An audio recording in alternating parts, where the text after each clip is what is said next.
ನಮಸ್ತೆ. ನನ್ನ ಹೆಸರು ಮಂಜುನಾಥ್ ಎಚ್ ಆರ್ ಅಂತೇಳಿ ಸೌತ್ ಕರ್ನಾಟಕ ವಿಭಾಗದಿಂದ ಬಂದಿದ್ದೀನಿ. ನಾನು ಕಳೆದ 13 ವರ್ಷಗಳಿಂದ ಅಗಸ್ತ್ಯ ಇಂಟರ್ನ್ಯಾಷನಲ್ ಫೌಂಡೇಶನಲ್ಲಿ ಕೆಲಸವನ್ನು ಮಾಡ್ತಾಯಿದ್ದೀನಿ. ನಾನು 2012 ಅಗಸ್ತ್ಯಕ್ಕೆ ಜಾಯಿನ್ ಆದೆ.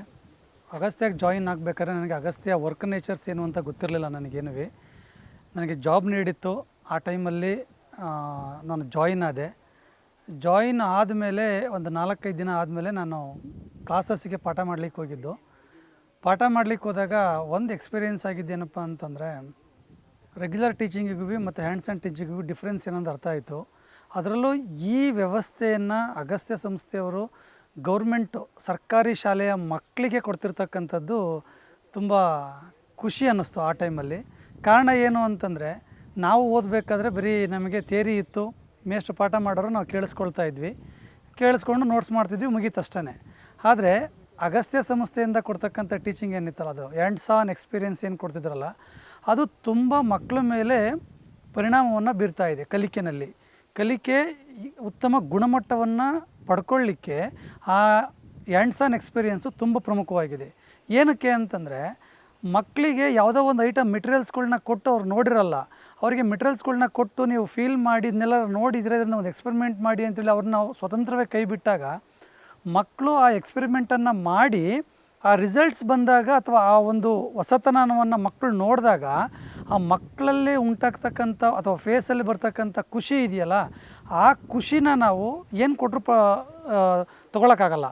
ಸೊ ಆ ಖುಷಿ ಮಕ್ಕಳಲ್ಲಿ ಬರ್ತಾಯಿದೆ ಅಂತಂದರೆ, ಸೊ ಅದಕ್ಕೆ ಕಾರಣ ನಮ್ಮ ಅಗಸ್ತ್ಯ ಸಂಸ್ಥೆಯವರು ಮಕ್ಕಳಿಗೆ ಮೆಟೀರಿಯಲ್ಸ್ಗಳ್ನ ಕೊಟ್ಬಿಟ್ಟು ಪ್ರಯೋಗಗಳನ್ನು ಮಾಡಲಿಕ್ಕೆ ಒಂದು ಪ್ಲಾಟ್ಫಾರ್ಮನ್ನು ಕ್ರಿಯೇಟ್ ಮಾಡಿ ಮಕ್ಕಳಲ್ಲಿರ್ತಕ್ಕಂತಹ ಭಯವನ್ನು, ಅದರಲ್ಲೂ ಸರ್ಕಾರಿ ಶಾಲೆ ಮಕ್ಕಳಲ್ಲಿರ್ತಕ್ಕಂಥ ಭಯವನ್ನು ದೂರ ಮಾಡಲಿಕ್ಕೆ ಶ್ರಮಿಸ್ತಾ ಇರ್ತಕ್ಕಂಥದ್ದು.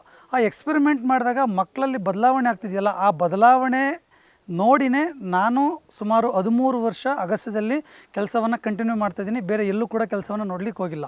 ನಾನು ಹಲವಾರು ಬೇರೆ ಸಣ್ಣ ಪುಟ್ಟ ಬಿಸ್ನೆಸ್ ಮಾಡ್ತಾಯಿದ್ದೀನಿ. ಆದರೆ ಅಗಸ್ತ್ಯವನ್ನು ಏನಕ್ಕೆ ಬಿಟ್ಟು ಹೋಗ್ತಿಲ್ಲ ಅಂತಂದರೆ, ಇದೇ ಕಾರಣಕ್ಕೆ ಮಕ್ಕಳಲ್ಲಿ ಇರ್ತಕ್ಕಂಥ ಆ ಚೇಂಜ್ ಓವರ್ ಅಂತಕ್ಕಂಥದ್ದು ನಮ್ಮ ತರಗತಿಗಳಲ್ಲಿ, ಅಗಸ್ತ್ಯ ತರಗತಿಗಳಲ್ಲಿ ಎದ್ದು ಕಾಣುತ್ತೆ. ಆ ಕಾರಣಕ್ಕೆ ನಾನು ಕಂಟಿನ್ಯೂ ಆಗ್ತಾ ಹೋಗಿದ್ದೀನಿ. ಸೊ ಈ ಥರ 13 ವರ್ಷ ನಾನು ಕಂಟಿನ್ಯೂ ಆಗಲಿಕ್ಕೆ ನನಗೆ ನೇರವಾಗಿ, ಪ್ರತ್ಯಕ್ಷವಾಗಿ ಮತ್ತು ಪರೋಕ್ಷವಾಗಿ ಹಲವಾರು ವ್ಯಕ್ತಿಗಳು ಸಹಾಯವನ್ನು ಮಾಡಿದ್ದಾರೆ. ನಮಗೆ ಸಪೋರ್ಟಿವಾಗಿ ನಿಂತ್ಕೊಂಡಿದ್ದಾರೆ. ಅದರಲ್ಲಿ ಪ್ರಮುಖವಾಗಿ ನಾನು ಸ್ಮರಣೆ ಮಾಡ್ಕೊಳ್ತಕ್ಕಂಥದ್ದು SK ಸೌತ್ ಕರ್ನಾಟಕ ವಿಭಾಗದಲ್ಲಿ ಮಿಸ್ಟರ್ ದಿಲೀಪ್ ಕುಮಾರ್.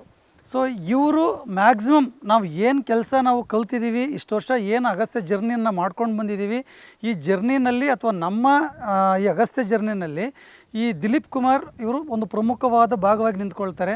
ಕಾರಣ, ನಾವು ಮಾಡ್ತಕ್ಕಂಥ ಪ್ರತಿಯೊಂದು ಹೊಸತನದ ಹೊಸ ಕಾರ್ಯಗಳಿಗೆ ಇವರು ಪ್ರತಿ ಟೈಮಲ್ಲೂ ಕೂಡ ಅದರಲ್ಲಿ ಬರ್ತಕ್ಕಂಥ ಅನುಕೂಲ ಅನಾನುಕೂಲಗಳ ಬಗ್ಗೆ ಯೋಚನೆ ಮಾಡಿ ನಮಗೆ ಸಜೆಸ್ಟ್ ಮಾಡಿ, ಈ ಕೆಲಸ ಹೀಗೆ ಮಾಡಿ ಗೈಡ್ ಮಾಡ್ತಕ್ಕಂಥದ್ದು ಪ್ರತಿ ವರ್ಷವೂ ಕೂಡ ನಡೀತಾ ಇದೆ.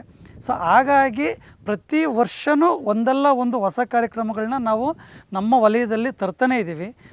ಕಳೆದ ವರ್ಷದಲ್ಲಿ ಅಂಜನಿ ಕಾರ್ಯಕ್ರಮ ಅಂತಕ್ಕಂಥ ಒಂದು ಕಾರ್ಯಕ್ರಮವನ್ನು ತೆಗೆದುಕೊಂಡ್ಬಂದ್ವಿ. ಅದು ಉತ್ತಮವಾಗಿ ಮೂಡಿಬಂತು. ಅದನ್ನು ನಾವು 2.0ನಲ್ಲಿ ಪ್ರಮುಖವಾಗಿ ಯಾವ ಅಗಸ್ತ್ಯ ವಿಷನ್ ಮಿಷನ್ ಅಥವಾ ಪೆಡಗಾಗಿಯನ್ನು ನಾವು ಪ್ರಮುಖವಾಗಿ ಸಮುದಾಯದ ಜನರಿಗೆ ತಲುಪಿಸ್ತಕ್ಕಂಥ ಕಾರ್ಯಕ್ರಮದಲ್ಲಿ ಅದೊಂದು ಕೂಡ ಹೊಸತನವಾದ ಕಾರ್ಯಕ್ರಮವಾಗಿತ್ತು. ಇದಲ್ಲದೆ ಇದೇ ರೀತಿ ಬೇರೆ ಕಾರ್ಯಕ್ರಮಗಳನ್ನ ನಾವು ನಡೆಸ್ಕೊಂಡು ಬರ್ತಾನೆ ಇದ್ದೀವಿ. ಪ್ರತಿ ವರ್ಷವೂ ಕೂಡ ನಮ್ಮ ಕಾರ್ಯಕ್ರಮಗಳಿಗೆ ಹೋಗ್ಬಿಟ್ಟು ನಮ್ಮಲ್ಲಿರ್ತಕ್ಕಂಥ ನಾವೀನ್ಯತೆಯನ್ನು ಗುರುತಿಸಿ ಸುಮಾರು ಈ 13 ವರ್ಷದ ಜರ್ನಿನಲ್ಲಿ ಹಲವಾರು ಹಂತಗಳನ್ನು ನಾವು ನೋಡಿದ್ದೀವಿ. ಮೊದಲನೇದಾಗಿ ಇಗ್ನೇಟ್ರಾಗಿ ಜಾಯಿನ್ ಆಗಿದ್ವಿ. ಇಗ್ನೇಟ್ರಾಗಿ ಜಾಯಿನ್ ಆದಮೇಲೆ ಕೇಂದ್ರದ ಮೇಲ್ವಿಚಾರಕರಾಗಿ ಕರ್ತವ್ಯವನ್ನು ನಿರ್ವಹಿಸಿದ್ವಿ. ತದನಂತರ ವಲಯ ಅಧಿಕಾರಿಯಾಗಿ ಸುಮಾರು 5-6 ವರ್ಷ ಕರ್ತವ್ಯವನ್ನು ನಿರ್ವಹಿಸಿದ್ವಿ. ತದನಂತರ ಈ ವರ್ಷ 2024ರಲ್ಲಿ ಜೂನ್ ತಿಂಗಳಲ್ಲಿ ನನಗೆ ರೀಜನಲ್ ಎಕ್ಸ್ಪೀರಿಯನ್ಸ್ ಲೀಡರಾಗಿ ಒಂದು ಅವಕಾಶವನ್ನು ಮಾಡ್ಕೊಂಡು ಕೊಟ್ಟರು. ಇವೆಲ್ಲ ಅವಕಾಶಗಳು ನಮಗೆ ಅಗಸ್ತ್ಯದಲ್ಲಿ ಬರ್ತಾಯಿದೆ ಅಂತಂದರೆ ಕಾರಣ ಏನಪ್ಪ ಅಂತಂದರೆ, ನಾವು ಮಾಡ್ತಿರ್ತಕ್ಕಂಥ